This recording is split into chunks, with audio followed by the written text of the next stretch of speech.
Okay, now as I said last night, one of your assignments was to read that grammar box about the verbs poder and traer. So now, tell me, please, what is there to know about poder and traer? What did that grammar box have to say? David, tell us all something.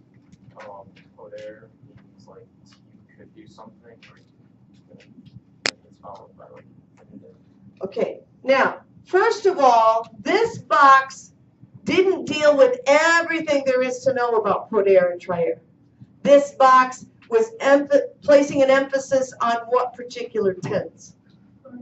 The preterite. The preterite. Now, we know that poder means can or to be able to in the present tense. But as David just so ably pointed out, in the preterite, it means could and in fact did, or if you make it negative, it means couldn't and in fact didn't. Now that might have seemed really strange to you when you read it. It may not have made a whole lot of sense to you when you read it. But if we contrast this with the imperfect tense, maybe it'll become a little bit clearer to you. In the imperfect tense, poder also means could or couldn't. But the difference is if we use it in the imperfect, it means that person had the ability to do something. But when we put it into the preterite, that means they actually did do it. So for example, if we say, Pedro was always able to read the street signs before I, meaning that was an ability he had because his eyes were better or he was paying more attention, but that was an ability that he had. But we could say because he had been studying Spanish, Pedro was able to read the street sign and tell us where to go. That means that he actually could do it and did do it. Not only was he able to, but he in fact did. He could do it. Now that's the difference in the preterite tense of this verb poder. All right, very good, David. Elena, something else we're all supposed to know about this box about poder and traer. Well, traer in the present tense does mean to bring, so that means in the preterite it means brought. And in the imperfect, it would also mean brought or used to bring. All right, very good. Something else we all should know. Otra Elena.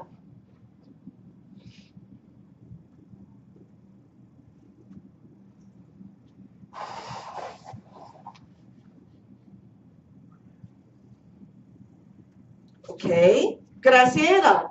Something else we're all supposed to know about poder and traer from this box. Now, she said they're stem changers. Now, I know what she means, but that's not the right terminology to use. In fact, these verbs are not stem changers. Poder happens to be a stem changer in the present tense, but in the preterite tense, which is the focus of that grammar box, poder and traer belong to a special class of verbs. And we've talked about that special class of verbs before. They belong to a class of verbs called irregular stem preterites. Now we want to be very careful about the terminology because that set of irregular stem preterites performs in a consistent way within the set. If a verb belongs to that set, it's going to behave predictably in the preterite tense. They have each verb in that set has a constant stem. It's strange, it's beautifully, weirdly wonderful. And then all of the verbs in that set use a special set of blended preterite tense endings, which is to say that they don't use AR endings and they don't use ERIR endings. They use a set that is a combination of the two. There are 2 AR endings. There are the other 4 are ERIR endings, and we don't put any accents on them.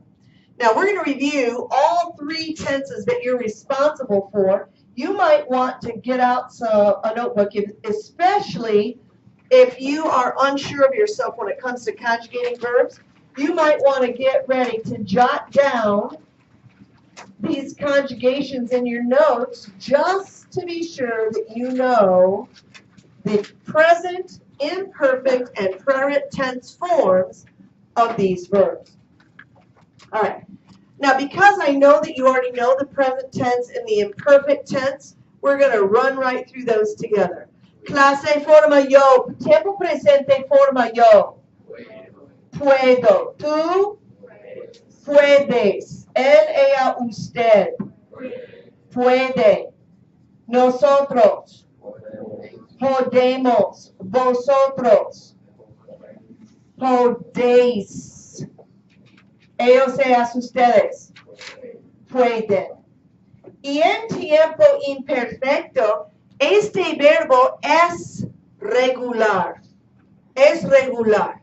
Es decir, que no va a hacer nada diferente en tiempo imperfecto. Por eso, clase, forma yo. Podía. Tú.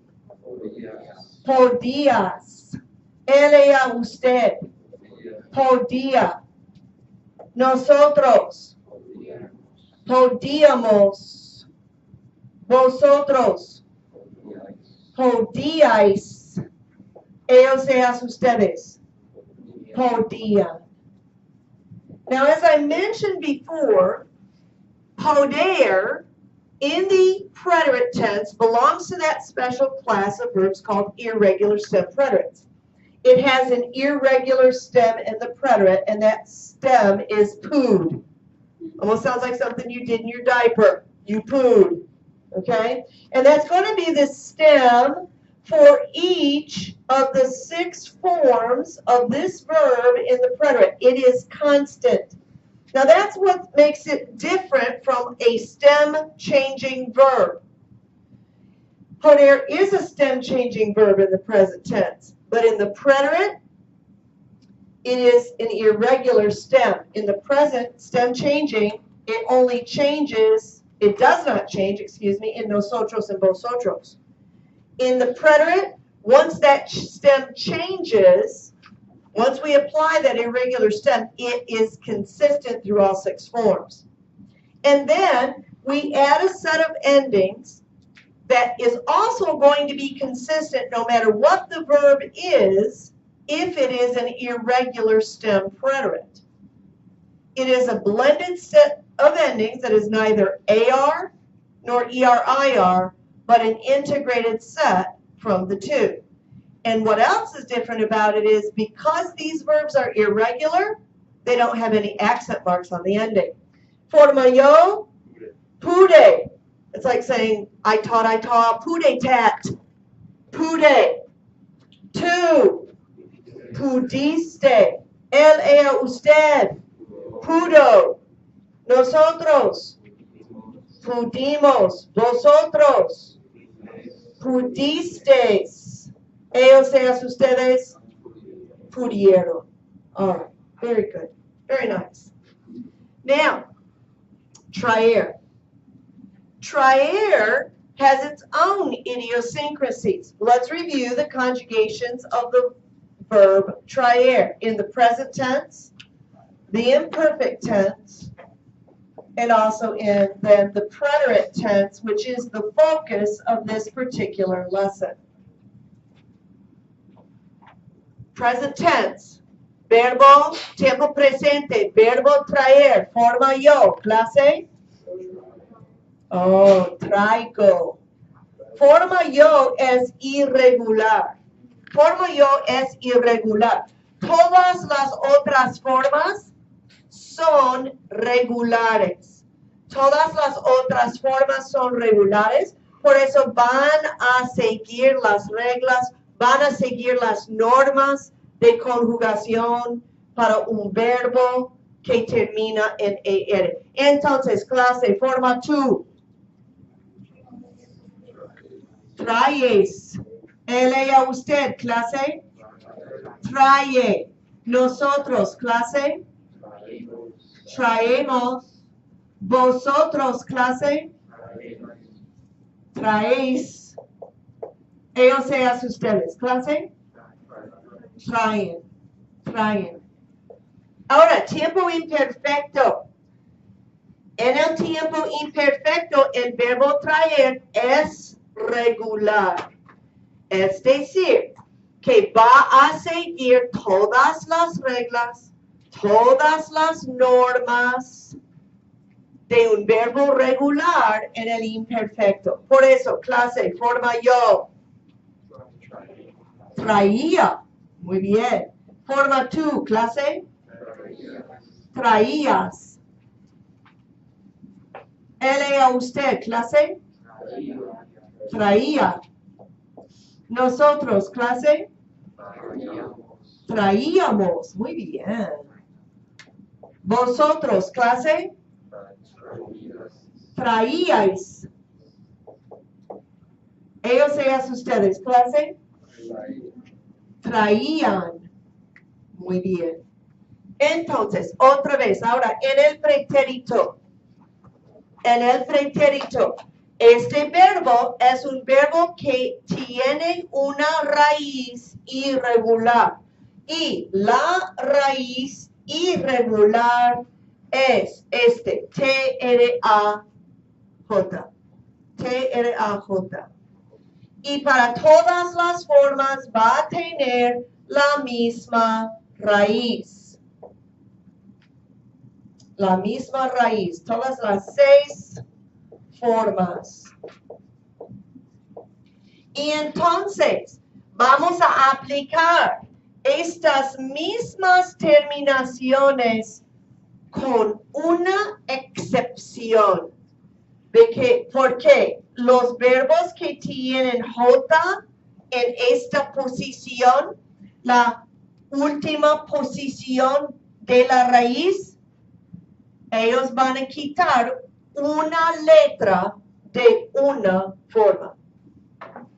Pues, entonces, forma yo, clase, traje, tú, trajiste, lee usted, trajo, nosotros, clase, trajimos, trajimos, forma vosotros, clase, trajisteis, trajisteis. Y ahora, esta forma tiene una diferencia. En esta forma vamos a quitar el I. No va a ser trajeron, pero trajeron, trajeron. Cuando hay una J en la última posición de la raíz con un verbo con raíz irregular en el pretérito, vamos a quitar el I aquí. Repitan, por favor, pude. Clase, toda la clase, por favor, pude. Pudiste. Pudo. Pudimos. Pudistes. Pudieron. Traje. Trajiste. Trajo. Trajimos. Trajistes. Trajeron. Muy bien. Ahora, mañana, durante la clase, vamos a practicar más con estos dos verbos. Pues, anoche también quería que ustedes leyeran el segundo cuadro de gramática. La gramática sobre los verbos reflexivos. Favor de recordarle a otra persona de la clase de la información que leíste anoche sobre los verbos reflexivos. En inglés, por favor.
All right, last night, when you were reviewing this grammar box, you read 4 points about reflexive verbs. And I may have led you astray or set you up for a misunderstanding when I said point 4 in the box is the only new idea there. Well, it really is, but you may not have realized the implications of points 2 and 3 to this point. Because in your textbook, point number 1 centers on the traditional use of reflexive verbs, or that is to say, the most common use of reflexive verbs. And although you have been using these other 2, you may not have realized that that was the usage or the meaning of the verbs that you were using. So what we want to do today is raise our awareness of how these reflexive verbs can be used and what they mean in every circumstance. And then that 4th point was, how do I use a direct object pronoun along with a reflexive verb which already has a pronoun? Now again, this is a topic we've already touched on because some of you overachievers were wanting to use it earlier this year. We touched on it. But now you're going to be responsible for this knowledge. Everyone is. All right. So now, first of all, let's talk about these first 3 points from the box without looking them up, without looking at your notes. Let's review those first 3 points in the box which deal with the usage and meaning of reflexive verbs. What sets them apart? The third Elena in the class. You don't have to give me the easiest one, the most common one. You could give me one of these harder ones if you'd like. But it's up to you. You choose what you want to tell me about usage and meaning. They're used to like be specific about who's doing what. Used to like.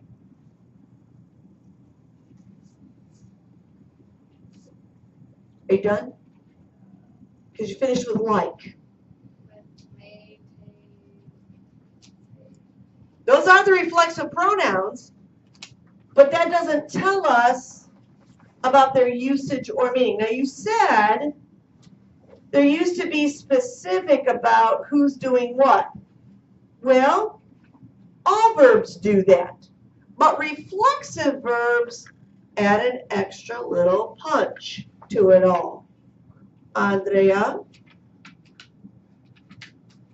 One of these 3. It doesn't have to be the most common one, which is the one that those of you who are sophomores and juniors, the one that you learned last year, very first chapter of the year, chapter 7, in the level 1 text, we dealt with reflexive verbs. And that's the primary application of reflexive verbs. But last night you read a box that reviewed that and pointed out 2 other applications that you've been using but maybe didn't realize. Got nothing for me, girlfriend? Like getting ready. Okay. She says you use them to talk about getting ready. Why do we use reflexive verbs to talk about getting ready? This is the heart of the issue. David? It's like you just say what one does to himself. Exactly. So we use reflexive verbs, demonstrate actions the subject does to itself. And that's why, Andrea, we use reflexive verbs to talk about getting ready. Because all of those actions, not all of them, but a majority of those actions that we use to talk about getting ready are things that we do to ourselves. We get ourselves up out of bed, we shower ourselves, we dry our hair, we comb our hair, we put on makeup, we dress ourselves. Those are all reflexive actions when we do them to ourselves. Okay, now a little caveat there. I'm hoping that at this point in your life, all of you are dressing yourselves. But when my granddaughter comes to visit, she's only 17 months old, I have to dress her. That is a non-reflexive action because I'm not doing it to myself, I'm doing it to someone else. It's non-reflexive because she's not doing that action to herself. She's letting me do that action to her. So that's non-reflexive application of that verb. But once we make it reflexive, it can, most of the time, demonstrates something that the subject is doing to itself. But in that box, they pointed out to you 2 other usages. Vanessa, do you know another one of those usages? Like if you're doing something. That's non-reflexive, so that becomes a non-reflexive version. Paco? It expresses thoughts. Reflexive verbs can be used to express thoughts and feelings. Now we see several examples of this in this particular lesson. But you also saw this in that lesson that you did on reactions to get angry. Me puse enojada. To become happy. Me puse alegre. All right, when we talked about thoughts and feelings. Now in this lesson, we're using reflexive verbs like acordarse, to remember, olvidarse, to forget. Mental action sometimes can be expressed with a reflexive verb. Now there's a third application in this lesson, and they only give you 1 verb as the example, the verb from this lesson, but I'll give you another one. Marisol, do you know what that third application was? Tomas, what was it? Is there anybody out there in the cheap seats that knows? Corey? So reflexive verbs can be used to change slightly the meaning of a non-reflexive form. Now in this lesson, the example they give is the verb ir. Ir means to go. Irse means to go away or to leave. Simply by making it reflexive. And you've been using irse for a long, long time. From Spanish 1, when you said, tengo que irme, gotta go, meaning I have to leave. Tengo que irme. You've been using it since lesson 1 of Spanish 1, but you didn't realize that it was a reflexive verb at that point, and this is with the application of that verb. Now, probably the easier one that I think to illustrate is the verb dormir. What does dormir mean again? To sleep. If we make it reflexive, it means to fall asleep. Now they're related. But can you agree with me that to sleep is different than to fall asleep? Yes. To sleep means you're gone. You're snoring, maybe drooling. But falling asleep means that you're partly awake, partly asleep, and then you're on your way to dreamland. But you have not arrived yet. All right? We changed the meaning of that verb dormir slightly by making it reflexive to indicate, I'm not there yet, but I'm on my way. You with me? Questions about all those three applications?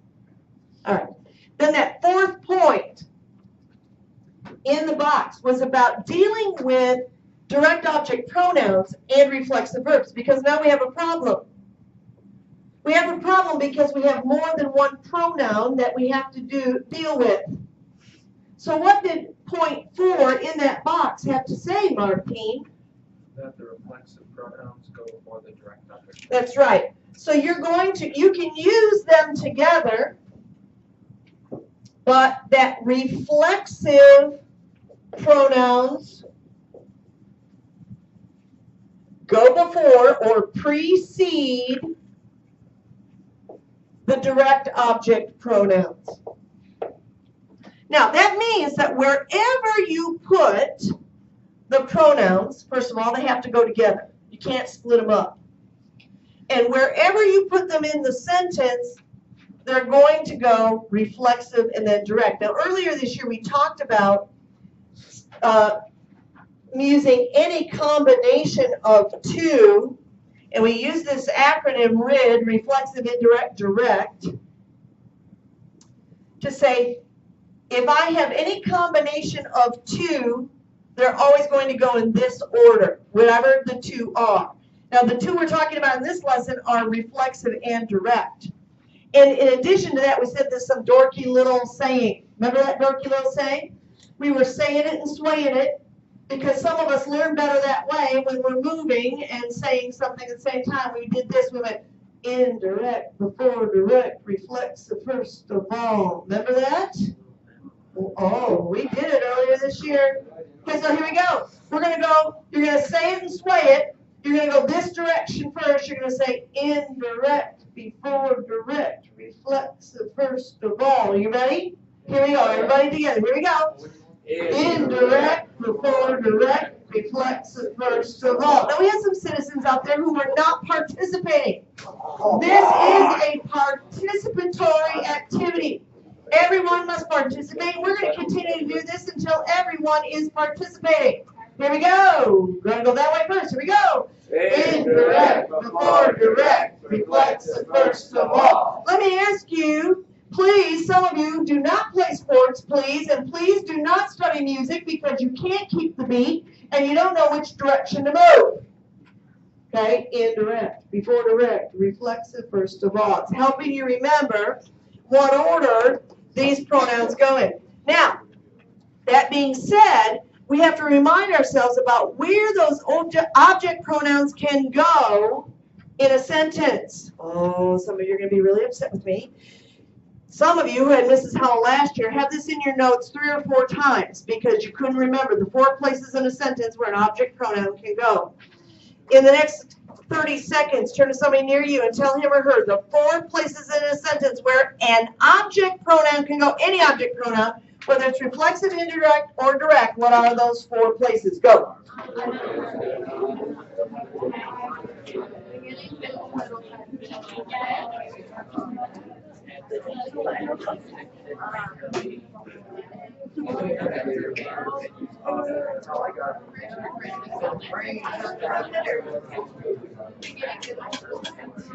All right. Now, some of you are going to be very unhappy with me in the next 2 or 3 minutes because you're going to think that you're going to give me a right answer and I'm going to say no.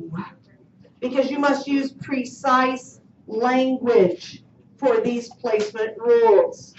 Ivana, give me one of them. What are the placements in a sentence where an object pronoun can go?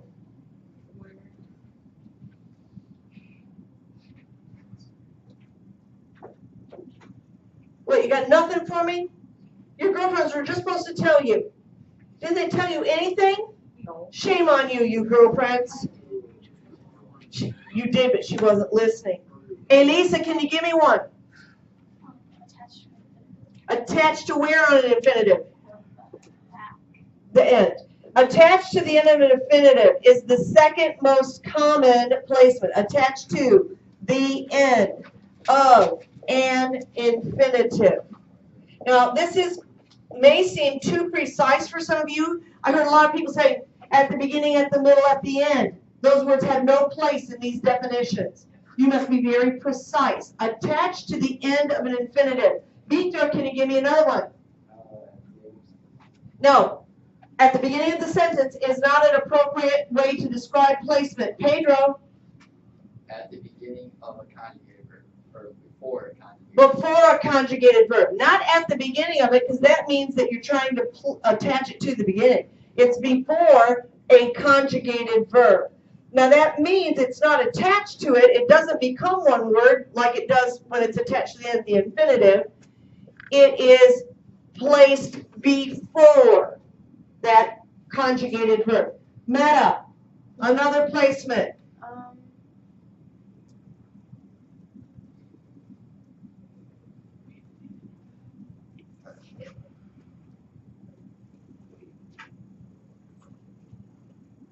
Juan. Oh, boy.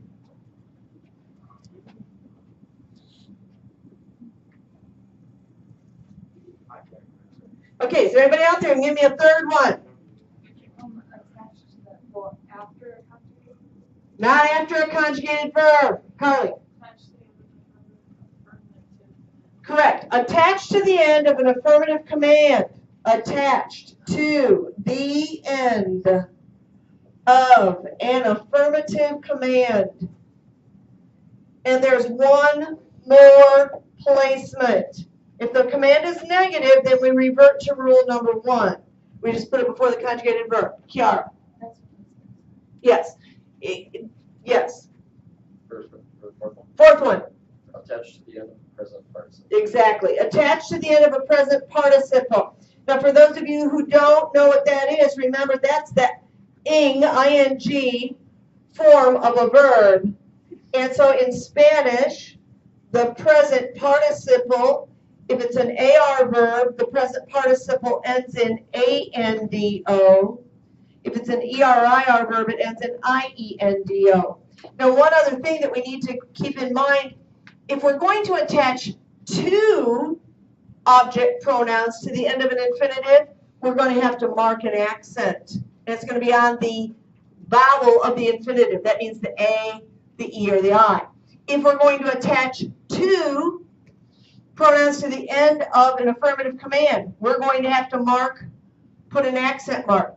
If we're going to attach two object pronouns to the end of a present participle, we need an accent mark. So in all of those, you're going to need an accent mark.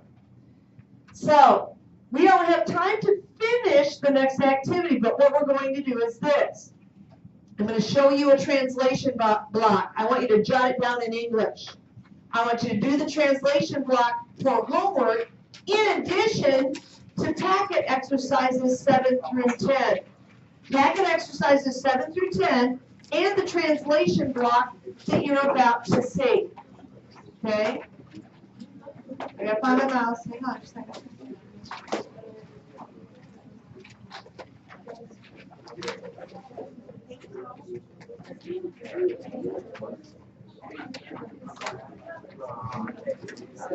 There you go. There are your translation sentences.